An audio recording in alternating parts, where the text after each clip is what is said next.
Welcome back to my channel. Today I will be started chapter number first economics Hindi medium. आज पहले chapter की Hindi medium का ये answer पढ़ेंगे हम। क्या दिया है, समष्टि अर्थशास्त्र की विशेषताएं, लिमिटेशन ऑफ मैक्रो इकोनॉमिक्स। क्या होता है समष्टि अर्थशास्त्र की सीमाएं।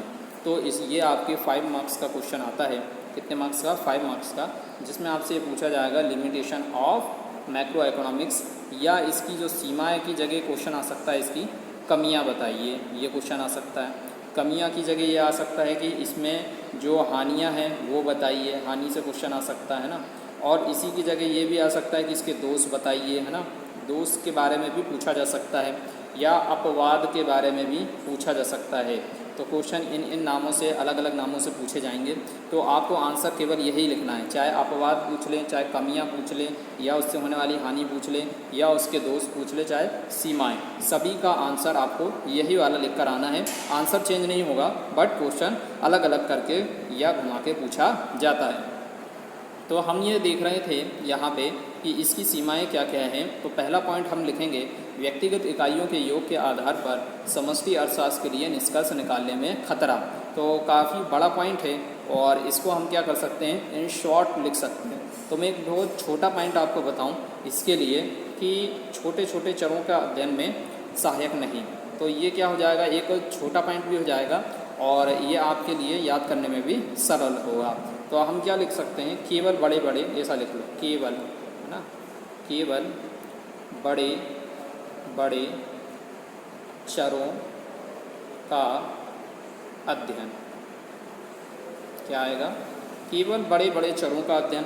मतलब ये हुआ कि समष्टि अर्थशास्त्र की सीमा ये हो गई कि केवल इसमें बड़े बड़े चरों का अध्ययन किया जाता है, इसमें छोटे चरों का अध्ययन नहीं किया जाता। तो डिटेल कैसे लिखेंगे, पहले क्वेश्चन देखेंगे।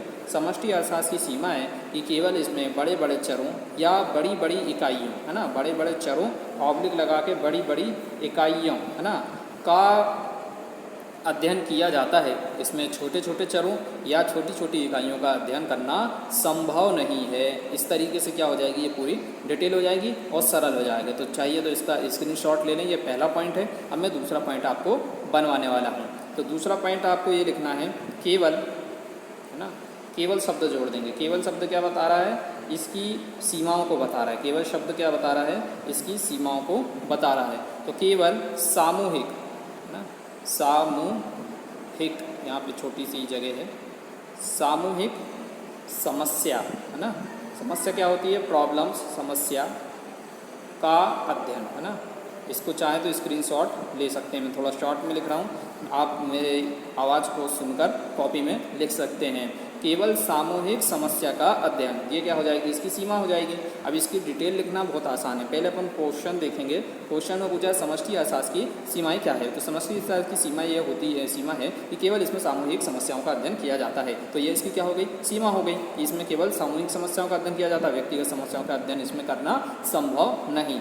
ये 2 पॉइंट हो गए, है ना। अब मैं तीसरा लिखवा रहा हूँ। तीसरा पॉइंट क्या होगा, सामूहिक, है ना, सामूहिक, केवल लिख लेते हैं इसमें, है ना।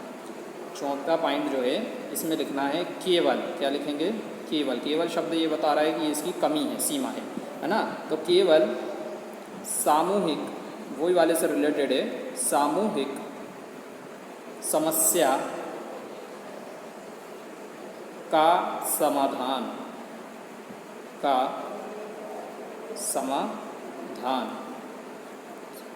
समाधान।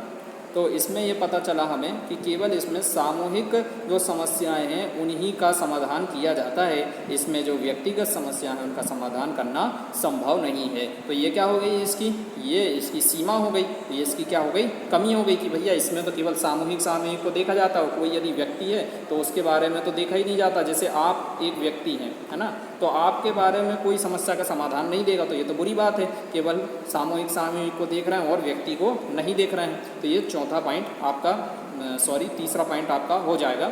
और फिर मैं चौथा पॉइंट आपको बताता हूँ। देखिए, पॉइंट आप कोई भी लिखें उनकी डिटेल और पॉइंट इस तरीके से लिखिए कि बहुत साफ़ सफाई से और ठीक ढंग से, और जो कंटेंट है, जैसे सीमा पूछा है तो वो चीज़ उसमें पता चलना चाहिए कि ये नेगेटिव पॉइंट बता रहे हैं, जैसे केवल बता रहे हैं, इससे ये पता चल रहा है कि केवल ये कमी है, केवल व्यक्तिगत चीज़ों को देखता है, केवल सामूहिक चीज़ों को देखता है, केवल सामूहिक समस्याओं का अध्ययन किया जाता है, केवल सामूहिक समस्याओं का समाधान किया जाता है, केवल बड़े बड़े चरों का अध्ययन किया जाता है। इससे ये पता चल रहा है कि हम इसकी क्या कर रहे हैं, बुराई कर रहे हैं। सामूहिक बनावट का ध्यान न देना, ये भी एक है, समूह की जो बनावट है उस पर ध्यान न देना, तो ये भी इसकी क्या हो जाएगी, कमी हो जाएगी। तो कमी के लिए हम क्या लिखते हैं कि उसमें ये कमी पाई जाती है। जैसे ये आपने ये देखा होगा कि किसी व्यक्ति में क्या होती है, कमी होती है। कैसी कमी होती है कि उसकी राइटिंग अच्छी नहीं है, हो सकता है उसका व्यवहार ठीक नहीं है, बिहेव ठीक नहीं है, तो हम क्या बोलते हैं, इसमें ये कमी है कि ये इसका व्यवहार जो है वो ठीक नहीं है। ठीक इसी तरीके से क्या दिया हुआ है, समष्टि अर्थशास्त्र में भी कमी पाई जाती है। समष्टि अर्थशास्त्र की कमी क्या है कि ये समूह की जो बनावट है उस पर ध्यान न देना, समूह की बनावट पर यह ध्यान नहीं देता है, ये इसकी कमी है। तो ये भी इसकी एक कमी हो गई और ये इसकी सीमा हो गई। इसके बाद हम देखते हैं इसका पॉइंट नंबर, ये 4 था, कितना था, 4। अब 5 नंबर का बताता हूँ मैं। वी जातीय समूहों की समस्या, और नीचे वाला क्या है, एक समूह अंतर अर्थव्यवस्था के विभिन्न क्षेत्रों को असमान रूप से प्रभावित करता है। तो ये पूरे 4 पॉइंट हैं और इनके यानी यहाँ पे तो 4 दिए हुए हैं और जो मैंने करवाए वो बहुत ज़्यादा सरल आसान हैं। तो चौथा पॉइंट क्या हो गया, समूह की बनावट पर ध्यान न देना, है ना, समूह की बनावट पे ये ध्यान नहीं देता है। और विजातीय समूहों की समस्या का अध्ययन, ऐसा लिख सकते हैं, क्या लिख सकते हैं, विजातीय, ये 5वां पॉइंट हो जाएगा, कितने हो जाएगा, 5वां पॉइंट हो जाएगा, विजातीय समूहों की समस्या। तो विजातीय समूह की समस्या पे ये ध्यान नहीं देता है, कौन सा, समष्टि अर्थशास्त्र। तो इससे ये पता चला कि ये इसमें कमी है कि विजातीय समूह क्या होते हैं, अलग अलग जाति के समूह, ये अलग जाति का समूह है, जैसे ये ओबीसी जाति का समूह है ना, और ये जर्नल जो है जनरल कैटेगरी का समूह है, ये समझ लीजिए एससी कैटेगरी का समूह है। तो विजातीय समस्याओं का जो समूह है उनका ये अध्ययन नहीं कर पाता, तो ये इसकी क्या हो जाएगी, सीमा हो जाएगी। तो मैंने कौन कौन से पॉइंट बता दिए अभी तक, 5 पॉइंट बताएं। पहला पॉइंट क्या है, बड़े बड़े जो चर होते हैं केवल उनका अध्ययन करता है। मैं शॉर्ट में लिख रहा हूँ, इससे पहले जो गुजर चुका है उसमें आप स्क्रीनशॉट ले सकते हैं, देख सकते हैं। अभी मैं शॉर्ट में लिख रहा हूँ। फिर सेकंड इसमें क्या बताया था मैंने, यो केवल इसमें सामूहिक समस्या क्या होती है, सामूहिक समस्या का अध्ययन किया जाता है। तीसरा पॉइंट इसी से रिलेटेड है। तीसरा क्या है, इसमें केवल सामूहिक समस्या का समाधान किया जाता है, तो ये भी इसकी कमी हो गई। फिर चौथा पॉइंट इसमें क्या बताया मैंने, चौथा पॉइंट इसमें ये हो जाएगा कि समूह की बनावट पर ध्यान, समूह की जो बनावट है उस पर ध्यान ना देना। और 5वां पॉइंट क्या हो जाएगा, विजातीय समूह की समस्या। तो इकोनॉमिक्स का जब आपका पेपर आएगा तो 5 से ज़्यादा का क्वेश्चन नहीं आते। क्या आता है, 4 नंबर का क्वेश्चन आता है, 5 नंबर का आता है, 3 नंबर वाला आता है और 2 नंबर वाला आता है, और 1 मार्क्स के क्वेश्चन आते हैं, choose the correct answer, fill in the blanks, match the column.